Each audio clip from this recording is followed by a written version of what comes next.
मैं आया हूँ हड़प्पा सभ्यता।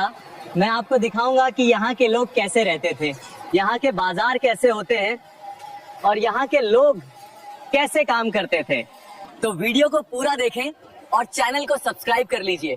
इतिहास की किताबें अक्सर हमें यह सिखाती हैं कि इंसान ने गुफाओं से निकलकर धीरे धीरे बस्तियां बसाईं, फिर गांव बने और हजारों सालों की मेहनत के बाद कहीं जाकर शहरों का निर्माण हुआ। हमें लगता है कि आधुनिक तकनीक, ड्रेनेज सिस्टम, पक्की ईंटों के घर और ग्रिड सिस्टम वाले शहर आधुनिक युग की देन है। लेकिन क्या हो अगर मैं आपसे कहूँ कि आज से लगभग 5000 साल पहले, जब दुनिया के ज्यादातर हिस्सों में इंसान जानवरों की तरह जंगलों में भटक रहा था, तब हमारे भारतीय उपमहाद्वीप में एक ऐसी सभ्यता मौजूद थी जो आज के कई स्मार्ट शहरों से भी ज्यादा एडवांस थी। एक ऐसी सभ्यता जिसने दुनिया के पहले फ्लश वाले टॉयलेट्स बनाए। एक ऐसी सभ्यता जिसके पास कोई बड़ी सेना या हथियार नहीं थे, फिर भी उन्होंने एक विशाल साम्राज्य खड़ा किया। और सबसे बड़ी हैरानी की बात, यह पूरी की पूरी सभ्यता अचानक से एक दिन रहस्यमयी तरीके से धरती के नीचे दफन हो गई। आज के इस एपिसोड में हम इतिहास के पन्नों से धूल हटाकर एक ऐसी दुनिया में चलेंगे जिसे हम सिंधु घाटी सभ्यता के नाम से जानते हैं। तैयार हो जाइए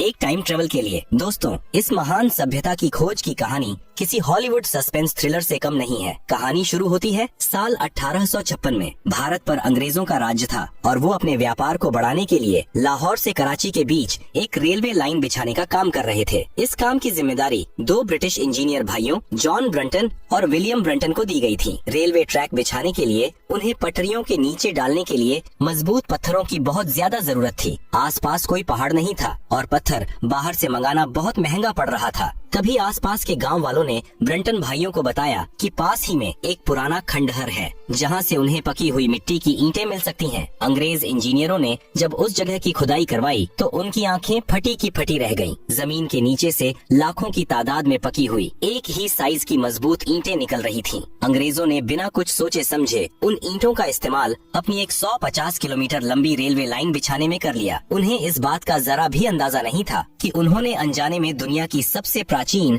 और सबसे महान सभ्यताओं में से एक के अवशेषों को हमेशा के लिए नष्ट कर दिया था। वो जगह कोई और नहीं बल्कि प्राचीन शहर हड़प्पा था। 1920 के दशक में भारतीय पुरातत्व सर्वेक्षण के sir John Marshall, Dayaram Sahni और राखालदास बनर्जी ने जब हड़प्पा और मोहनजोदड़ो यानी मुर्दों का टीला की खुदाई की तो दुनिया के होश उड़ गए। जब इन दोनों जगहों की खुदाई गहराई से हुई तो जो कुछ भी जमीन के नीचे से निकला उसने पूरी दुनिया के इतिहासकारों के होश उड़ा दिए। 24 सितंबर 1924 को सर जॉन मार्शल ने दुनिया की सबसे मशहूर पत्रिका द इलस्ट्रेटेड लंदन न्यूज में एक आधिकारिक घोषणा की। उन्होंने दुनिया को बताया कि भारत का इतिहास 2000 साल पुराना नहीं है, बल्कि हमने एक ऐसी सभ्यता खोज निकाली है जो कम से कम 5000 साल पुरानी है। यह सभ्यता मिस्र और मेसोपोटामिया की सभ्यताओं के ही समकालीन थी, लेकिन क्षेत्रफल में उन दोनों से भी बड़ी थी। आज की तारीख में यह सभ्यता पाकिस्तान, पश्चिमी भारत और अफगानिस्तान के कुछ हिस्सों तक फैली हुई पाई गई है। अब तक इसकी 1400 से ज्यादा साइट्स खोजी जा चुकी हैं, जिनमें से 900 से ज्यादा तो सिर्फ भारत में ही हैं। राखीगढ़ी, धोलावीरा, कालीबंगन, लोथल, ये नाम उस दौर के महानगर हुआ करते थे। लेकिन दोस्तों, सिंधु घाटी सभ्यता का सबसे बड़ा रहस्य उसका पुराना होना नहीं है। सबसे ज्यादा दिमाग घुमा देने वाली बात यह थी कि 5000 साल पहले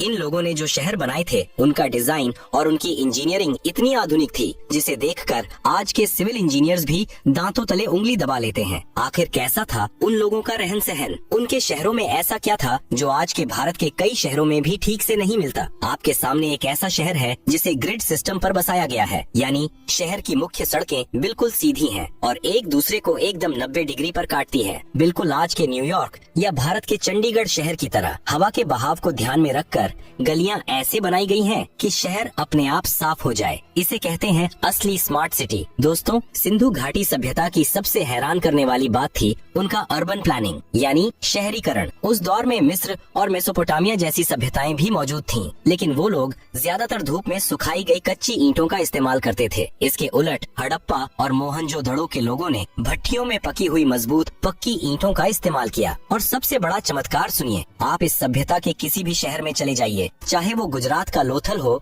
या पाकिस्तान का हड़प्पा, आपको हर जगह ईंटों का साइज बिल्कुल एक जैसा मिलेगा। उनकी लंबाई, चौड़ाई और मोटाई का अनुपात हमेशा 4:2 2:1 ही होता था। सोचिए 5000 साल पहले जब न कोई इंच टेप था, न कोई स्टैंडर्डाइजेशन ब्यूरो, तब लाखों किलोमीटर में फैली एक सभ्यता एक ही साइज की ईंटें कैसे बना रही थी, यह आज भी एक बड़ा रहस्य है। लेकिन जिस चीज ने दुनिया भर के वैज्ञानिकों को सबसे ज्यादा चौंकाया वो था इनका सैनिटेशन और ड्रेनेज सिस्टम। आज 21वीं सदी में भी दुनिया के कई देशों में खुले में शौच की समस्या है, लेकिन आपको जानकर हैरानी होगी कि हड़प्पा सभ्यता के लगभग हर घर में अपना एक प्राइवेट बाथरूम और फ्लश वाला टॉयलेट हुआ करता था। जी हाँ, आपने बिल्कुल सही सुना। उनके टॉयलेट्स सीधे जमीन के नीचे बनी नालियों से जुड़े होते थे। लोग पानी डालकर उसे फ्लश करते थे और सारा कचरा कवर्ड नालियों के जरिए शहर के बाहर बड़े गड्ढों में चला जाता था। सड़कों के किनारे पक्की ईंटों से ढकी हुई नालियां बनी थीं और कमाल की बात ये है कि इन नालियों में थोड़ी थोड़ी दूरी पर मैनहोल्स यानी इंस्पेक्शन चैम्बर्स भी बनाए गए थे, ताकि जरूरत पड़ने पर सफाई कर्मचारी ढक्कन हटाकर कचरा निकाल सकें। कूड़ा फेंकने के लिए सड़कों पर डस्टबिन भी रखे जाते थे। साफ सफाई को लेकर उनका जुनून किसी भी आधुनिक समाज से कहीं ज्यादा था। मोहनजोदड़ो में खुदाई के दौरान एक और अद्भुत इमारत मिली जिसे आज हम द ग्रेट बाथ कहते हैं। यह एक विशाल स्विमिंग पूल जैसा था जो लगभग 900 स्क्वायर फीट में फैला था। इसके पानी को लीक होने से बचाने के लिए ईंटों के ऊपर डामर या नेचुरल टार की एक वाटरप्रूफ लेयर चढ़ाई गई थी। इसमें पानी भरने के लिए पास ही एक बड़ा कुआं था और गंदा पानी निकालने के लिए एक अलग ड्रेनेज पाइप। आसपास कपड़े बदलने के लिए कमरे भी बने हुए थे। कई इतिहासकारों का मानना है कि इसका इस्तेमाल धार्मिक अनुष्ठानों या पवित्र स्नान के लिए किया जाता होगा। अब एक और बहुत बड़ा फर्क समझिए। जब आप प्राचीन मिस्र के बारे में पढ़ते हैं तो आपको बड़े बड़े पिरामिड, राजाओं के विशाल महल और खजाने देखने को मिलते हैं। वहाँ का पूरा समाज एक इंसान की शान और शौकत दिखाने में अपनी जिंदगी खपा देता था। लेकिन सिंधु घाटी सभ्यता में हमें ऐसा कोई भी बड़ा महल, कोई भी विशाल मंदिर या किसी राजा की कब्र नहीं मिली। ऐसा लगता है जैसे इस समाज में कोई एक क्रूर तानाशाह था ही नहीं। इस सभ्यता ने अपना पैसा और अपनी तकनीक बड़े बड़े पिरामिड बनाने में नहीं, बल्कि आम जनता की भलाई, पक्की सड़कें, साफ पानी और शानदार ड्रेनेज सिस्टम बनाने में खर्च की। यह एक बेहद शांतिपूर्ण और समानता पर आधारित समाज था। लेकिन दोस्तों, यहाँ एक बहुत बड़ा सवाल खड़ा होता है। अगर इनके पास कोई राजा नहीं था, कोई खूंखार सेना नहीं थी, कोई हथियार नहीं थे, तो ये लोग इतने विशाल साम्राज्य को सदियों तक बिना किसी झगड़े के कैसे चलाते रहे? और सबसे बड़ी बात, खुदाई में जो रहस्यमयी सील और लिपि मिली है, उस पर बने उन अजीबोगरीब जानवरों और प्रतीकों का मतलब क्या है? दोस्तों, किसी भी सभ्यता के राज गहराई से जानने हो तो उसकी भाषा और लिपि को समझना सबसे जरूरी होता है। सिंधु घाटी सभ्यता की खुदाई में आर्कियोलॉजिस्ट्स को पत्थरों की बनी हजारों छोटी छोटी मोहरें मिली। ये मोहरें मुश्किल से 2.5 से 5 सेंटीमीटर की होती थीं। इनके ऊपर कुछ अजीबोगरीब आकृतियां बनी थीं और नीचे किसी न किसी जानवर की तस्वीर उकेरी गई थी, जैसे हाथी, बाघ, गैंडा या फिर एक ऐसा रहस्यमयी जानवर जो असली दुनिया में होता ही नहीं, जिसे हम यूनिकॉर्न कहते हैं। इन मोहरों पर जो लिखावट है उसे आज तक दुनिया का कोई भी सुपर कंप्यूटर या वैज्ञानिक डिकोड नहीं कर पाया है। 1920 से लेकर आज तक इसे पढ़ने के 100 से ज्यादा नाकाम प्रयास हो चुके हैं। प्राचीन मिस्र की तरह हमें यहाँ कोई ऐसा पत्थर नहीं मिला जिस पर 2 भाषाएं लिखी हों, जिससे इस लिपि को डिकोड किया जा सके। हालांकि इतने सालों की रिसर्च से हम कुछ बातें जरूर जान पाए हैं। पहली बात,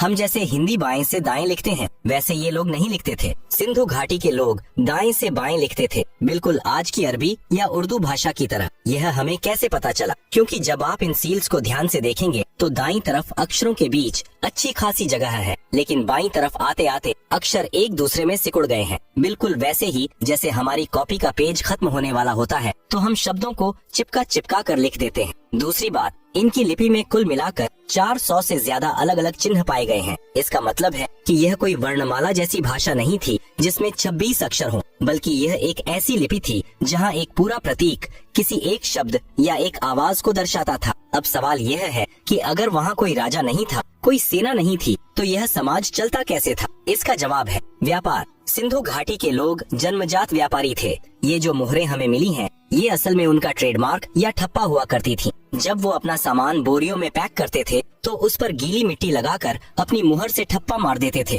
ताकि रास्ते में कोई सामान से छेड़छाड़ न कर सके। और उनका व्यापार कोई छोटा मोटा नहीं था। इराक और ईरान की प्राचीन साइट्स पर जब खुदाई हुई तो वहाँ सिंधु घाटी की मोहरें मिली। यानी आज से 5000 साल पहले हमारे जहाज समुद्र के रास्ते मिडिल ईस्ट तक व्यापार कर रहे थे। उनका नापतोल का सिस्टम इतना एडवांस था कि उन्होंने पत्थरों के बाट बनाए हुए थे जो 16 के अनुपात में चलते थे, जैसे 1, 2, 4, 8, 16, 32, 64। दोस्तों, क्या आपको इसमें कुछ जाना पहचाना लग रहा है? जी हाँ, आज से कुछ दशकों पहले तक भारत में जो मुद्रा चलती थी उसमें 16 आने का मतलब 1 रुपया होता था। यह 16 का गणित भारत की रगों में शायद 5000 साल पहले सिंधु घाटी सभ्यता से ही बसा हुआ है। इतिहास गवाह है कि जब भी कोई सभ्यता अमीर होती है तो उस पर हमले होते हैं और खुद को बचाने के लिए विशाल सेनाएं और खतरनाक हथियार बनाए जाते हैं। रोमन एम्पायर हो या इजिप्ट, हर जगह युद्ध के निशान मिलते हैं, लेकिन सिंधु घाटी सभ्यता पूरी मानव जाति के इतिहास में एक अनोखा अपवाद है। खुदाई में वहाँ से युद्ध का कोई भी बड़ा हथियार जैसे लंबी तलवारें,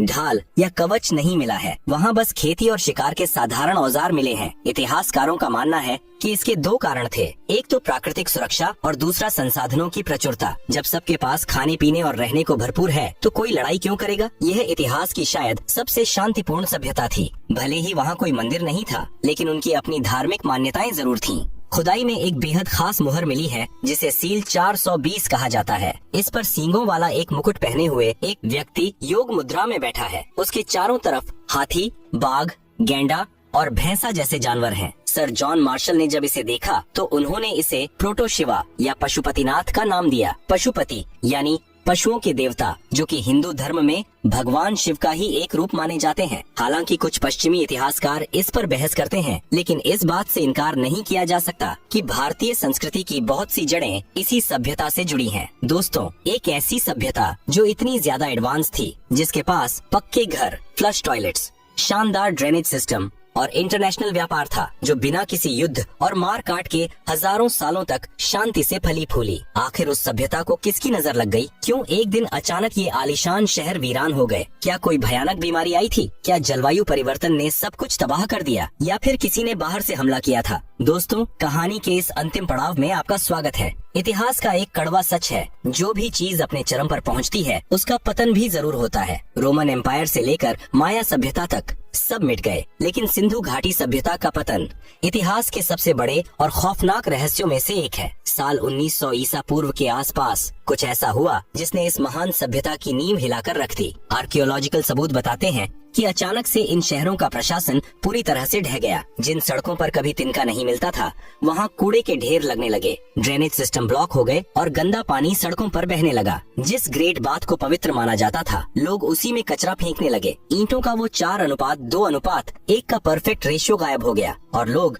टेढ़ी मेढ़ी कच्ची ईंटों से जैसे तैसे घर बनाने लगे। आखिर एक स्मार्ट सिटी रातों रात एक झुग्गी झोपड़ी वाले इलाके में कैसे तब्दील होने लगी? इसके पीछे इतिहासकार और वैज्ञानिक मुख्य रूप से 3 या 4 बड़ी वजहें मानते हैं। पहली और सबसे मजबूत थ्योरी है नदियों का सूखना। सिंधु घाटी सभ्यता पूरी तरह से पानी पर निर्भर थी। आज हम जिसे सरस्वती नदी कहते हैं, उसके किनारे इस सभ्यता के सबसे ज्यादा शहर बसे हुए थे। वैज्ञानिकों का मानना है कि जमीन के नीचे टेक्टोनिक प्लेट्स खिसकने की वजह से भयानक भूकंप आए। इन भूकंपों ने नदियों का रास्ता मोड़ दिया। कुछ नदियां सिंधु नदी में मिल गईं और कुछ यमुना में। सरस्वती नदी पूरी तरह सूख गई। बिना पानी के खेती बर्बाद हो गई और लोगों को मजबूरन अपने ये आलीशान शहर खाली करने पड़े। दूसरी थ्योरी है पर्यावरण का विनाश। याद कीजिए, मैंने आपको बताया था कि ये लोग पक्की ईंटों का इस्तेमाल करते थे। लाखों घरों को बनाने के लिए करोड़ों ईंटें पकाई गईं और उन ईंटों को पकाने के लिए आग चाहिए थी, जिसके लिए उन्होंने अपने आसपास के जंगलों को बेतहाशा काटा। पेड़ों के कटने से बारिश कम हो गई, जमीन बंजर हो गई और उस इलाके का पूरा इकोसिस्टम ही तबाह हो गया। तीसरी थ्योरी,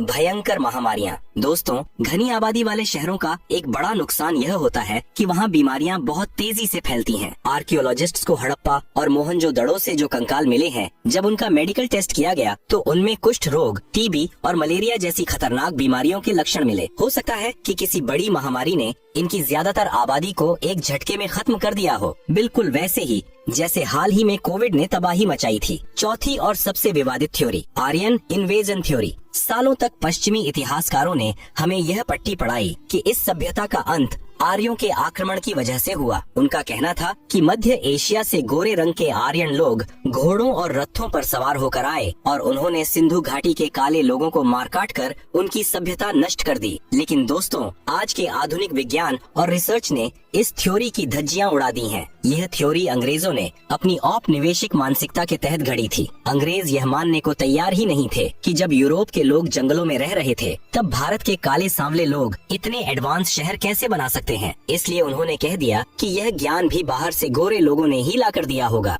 जबकि खुदाई में किसी भी शहर से युद्ध, किसी बड़े जनसंहार या सामूहिक हथियारों का कोई सबूत नहीं मिला है। यह थ्योरी आज पूरी तरह से एक झूठा मिथक साबित हो चुकी है। तो आखिर में हुआ क्या? सिंधु घाटी सभ्यता के लोग रातों रात हवा में गायब नहीं हुए। जब नदियां सूखी और शहर रहने लायक नहीं बचे तो ये लोग पूर्व की तरफ यानी गंगा और यमुना के उपजाऊ मैदानों की तरफ पलायन कर गए। वहां जाकर उन्होंने कोई बड़े शहर नहीं बनाए बल्कि वापस गांवों में बस गए। लेकिन वो अपना ज्ञान, अपनी संस्कृति, अपने नापतोल के तरीके, अपनी योग मुद्राएं और अपनी कृषि तकनीक अपने साथ ले गए। आज भी भारत के कई गांवों में बैलगाड़ी का जो डिजाइन इस्तेमाल होता है वो हूबहू सिंधु घाटी के खिलौनों जैसा है। उनके घरों का आंगन और कुएं आज भी हमारे भारतीय घरों के वास्तु शास्त्र में नजर आते हैं। तो दोस्तों, सिंधु घाटी सभ्यता खत्म नहीं हुई थी, उसने बस अपना रूप बदल लिया था। वो सभ्यता आज भी हम भारतीयों के खून में, हमारी आदतों में और हमारी रगों में दौड़ रही है। यह सिर्फ एक प्राचीन खंडहर की कहानी नहीं है बल्कि यह हमारे गर्व की कहानी है। अगर आपको भारत के इस गौरवशाली इतिहास को जानकर